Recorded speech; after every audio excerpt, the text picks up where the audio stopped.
Los agradecimientos son siempre de rigor, pero la mayor parte de las veces son verdaderos además. Así que muchas gracias a los dueños de casa por esta invitación y a ustedes por acompañarnos. Yo acogí entonces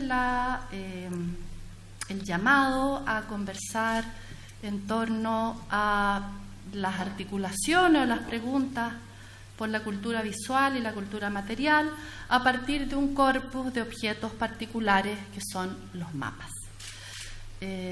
Preparé esta presentación pensando en dos temas que espero lograr comunicar. El primero sería cómo ciertas imágenes que tenemos acerca del territorio organizan la manera misma de los puestos en el museo, a partir de modos instituidos en y por medio de comunidades de expertos, de técnicos, de profesionales y los saberes que estos vehiculan. Y la experiencia del museo también que podemos tener como visitante, pensar que esta experiencia está también mediada por las imágenes que tenemos del territorio. Voy a hablar de un tipo específico de imagen, los mapas, pero también sería bueno tener presente la relación que se teje o las múltiples relaciones que se tejen entre los mapas y otros objetos en los que se registran o producen imágenes del territorio. Mapas entonces, pero que pueden pensarse como parte de un corpus más amplio de, llamémoslos por el momento, objetos cartográficos. Pintura, estampas, dibujos, maquetas, dioramas incluso, que comparten con el mapa la condición de representar una parte del mundo en el que habitamos o que soñamos también. El segundo tema que me interesa desarrollar es la pregunta por el lugar que ocupan o no ocupan los mapas en la exposición de un museo como el Museo Histórico Nacional y el rol que en un museo como este pudieran desempeñar los mapas movilizando, poniendo en circulación los múltiples significados que los objetos cartográficos guardan y que por lo demás, ¿verdad?, podrían ponernos a pensar respecto de objetos cartográficos que guardan también otras instituciones. Como punto de entrada quiero llamar una cosa como bastante simple y banal, quiero llamar la atención acerca de una cierta constelación de ideas que se presume debieran venir a nuestras mentes cuando decimos Chile, ¿verdad? Unas ideas que a veces vienen adosadas o vienen como pegaditas a ciertas formas visibles. Una bandera, un escudo, la cordillera, quizás la Virgen del Carmen, qué sé yo, Santiago podría ser, un campesino con o sin ojota, la minería Tajo Abierto, Allende, Pinochet, O'Higgins, los prisioneros, Condorito, qué sé yo. Ideas e imágenes, ¿verdad?, que como se ha dicho acá, lo han dicho varios colegas, no son atemporales, sino que han sido forjadas en la interacción o en la intersección entre la acción del Estado y en particular la escuela, la fijación de una narrativa sobre la nación, los medios de comunicación, la industria cultural, la literatura, la pintura, el desarrollo de ciertos saberes y disciplinas instituidas históricamente, entre otros. Ideas e imágenes que obviamente varían según nuestra edad, los procesos de socialización, y educación formal de los que hemos sido objeto, el lugar en el que crecimos o vivimos, barrio, ciudad, región, entre otros. Se ha dicho también acá, varios colegas, y me interesa volver y pensar en eso, ¿verdad?, que hay momentos de fijación de algunas de estas narraciones y que por lo tanto es interesante poner atención a sus anclajes históricos e institucionales, reflexionando que sobre la variabilidad de esto que vamos a llamar lo nacional, ¿verdad?, que no es tampoco un concepto atemporal. Y en ese sentido preguntarnos lo que puede ser hoy un museo nacional respecto de lo que fue y en el pasado sin duda, sobre la historia que se espera o que se esperó que acá fuera escenificada o sobre las historias que tensionaron y que tensionan, ¿verdad?, los relatos unitarios que pueden aquí desplegarse. De modo análogo, la invitación que yo les hago es a pensar el mapa de Chile, o más particularmente lo que Benedict Anderson denominó el mapa logotipo, o logotipo territorial del Estado. una figura, y cito a Anderson y su estudio sobre el desarrollo de la nación moderna, al instante reconocida y visible por doquier, que penetró profundamente en la imaginación popular, formando un poderoso emblema de los nacionalismos que por entonces nacían. Entonces estamos hablando de una figura que se forja a instancias del Estado por efecto de empresas cartográficas financiadas o auspiciadas por el Estado, que es objeto de una normalización, es decir, de una regulación legislativa creciente, tendiente a prescribir en detalle o en cada vez mayor detalle, ¿verdad?, la incorporación o la modificación de ciertos elementos en los mapas oficiales. En el caso de Chile, brevemente, pueden distinguirse al menos 3 momentos fundacionales en el proceso justamente de constitución del llamado mapa logotipo. El primero es la cartografía realizada por Claudio Gay con patrocinio estatal a partir de 1830. Gay, entonces, naturalista francés avecindado en Chile, que es agente de un monumental viaje científico y de la publicación de una historia física y política para la naciente república, cuyo frontispicio es justamente un mapa para la inteligencia de la historia, es el título que lleva, en la cual se, y cito, representa por primera vez todo el país. ¿Y qué país es este? De partida es un país vertical, una cartografía que representa el territorio desde el desierto de Atacama y Chiloé, hasta Chiloé, aunque el naturalista incorpora en un recuadro, si lo ven aquí abajito, ¿verdad?, el estrecho de Magallanes y sus espacios adyacentes. Es un mapa, entonces, que relabora las versiones coloniales que representaban ya fuera el Chile horizontal o acostado, o que integraba a Chile en representaciones más amplias de la América meridional. Estos son 2 modelos iconográficos convencionales para la representación de Chile, cartográficamente hablando, entre el siglo XVI y el XVIII. Un segundo momento frustrado es el de la cartografía encargada a Amado Pisi, geógrafo francés, quien llega a Chile, ¿verdad?, más o menos por el mismo periodo, a fines de la década del 40, y que asume el encargo de realizar una cartografía del país con base en observaciones astronómicas estrictas. Un proyecto que culmina en 1876 y que se materializa en una publicación que quedó obsoleta una vez materializadas las consecuencias territoriales de la Guerra del Pacífico y de la política de ocupación de la Araucanía. Para Pisis, Chile era un territorio vertical y continuo que abarcaba desde Atacama hasta el Cabo de Hornos. Desgraciadamente no tengo una imagen porque eran muy malas las que encontré anoche. Lo hice anoche en PPT, pero el texto no. El tercer momento que habría que evocar es el mandato que recae en el Ejército y posteriormente en el Instituto Geográfico Militar, creado en 1922, en el sentido de asegurar el levantamiento topográfico y la producción de una carta oficial del país. La figura, entonces, a la que estoy aludiendo, involucra la producción de saberes y su normalización estatal, que va sedimentando como un saber compartido gracias a su difusión en diferentes instituciones y, en particular, por medio de la industria del impreso en la forma de mapas pegados en las paredes de las escuelas.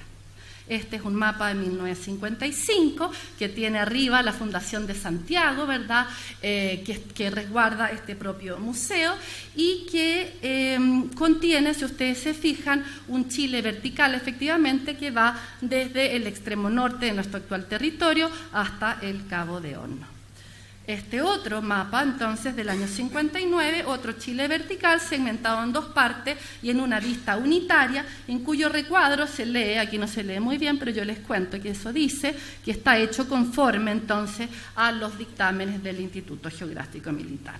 Tenemos, entonces, fijación, copia, difusión, imágenes replicadas y reforzadas por efecto de la repetición de formas sencillas o siluetas del mapa logotipo en diferentes soportes, formatos, espacios, contribuyendo, así a inscribir estas imágenes en el repertorio visual compartido por crecientes segmentos de la población. Este es un mapa mudo que uno puede encontrar en la página web del Instituto Geográfico Militar, ¿verdad?, que se descarga para efectos de hacer todo tipo de trabajos pedagógicos. Estas son unas imágenes del tiempo, ¿verdad?, de la tele, que nos ayudan de paso a pensar en los vínculos concretos, ¿verdad?, que nosotros mismos construimos entre ciertas imágenes que forman parte de nuestro catálogo visual y en una experiencia que puede ser la del frío, el calor o la lluvia, ¿verdad? Al menos 3 cuestiones importantes se desprenden de este asunto. Por una parte, se produce una imagen tan familiar y reconocible que el mapa parece un objeto natural. En este caso, una imagen que representaría un objeto territorio que siempre ha estado ahí, que siempre ha sido el mismo.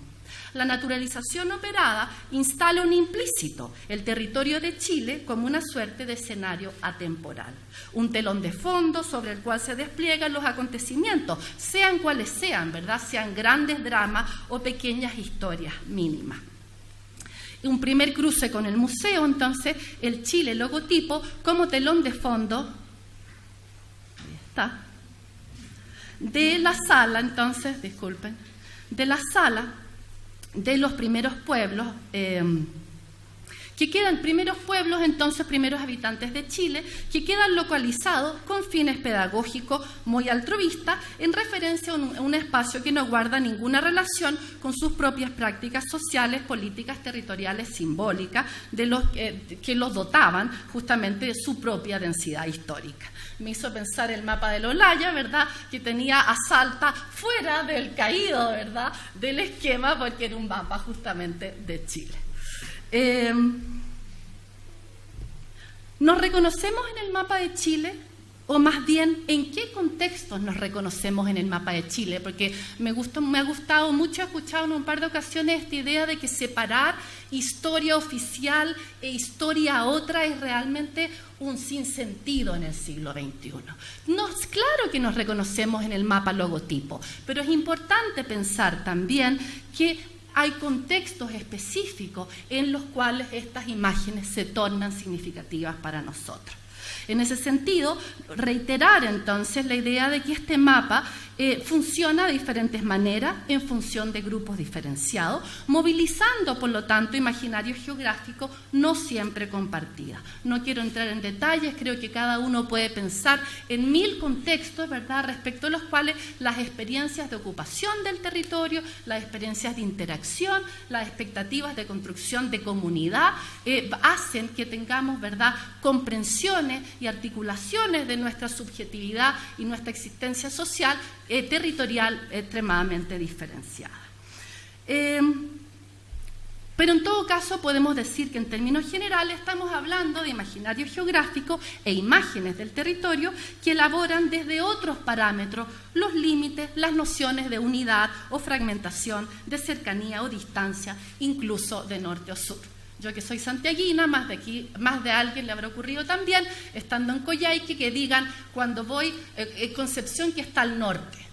Y yo digo, vaya, mi norte no es el mismo, ¿verdad?, que el norte de quienes viven en el sur de mi país. Derivado de lo anterior, una tercera observación se hace indispensable. El mapa logotipo de Chile opera y ha operado en una amplia red de mapas e imágenes, a los que hace referencia o bien en los que se inscribe. Allí están, por cierto, los mapas de América del Sur, de América a secas y del mundo, por un lado, pero también todas las imágenes que tenemos de nuestros pueblos, ciudades, regiones, cercanos, conocidos o distantes y por lo mismo bastante fantasmagóricos o imaginarios.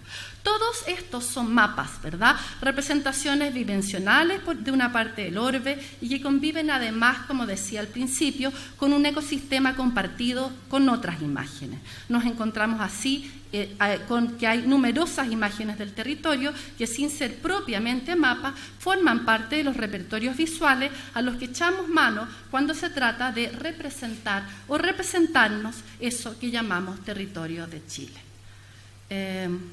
Esto es una maqueta que hay en la mapoteca del Instituto Geográfico Militar del Chile logotipo.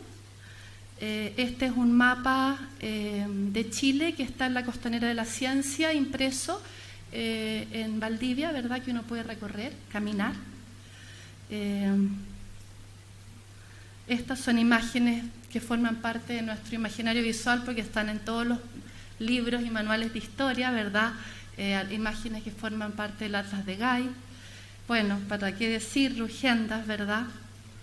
Parte de nuestro patrimonio visual. Y bueno, a mí me gusta esta. Es un guiño a mi propia biografía. Quisiera introducir a propósito de esta caja de fósforos un elemento adicional.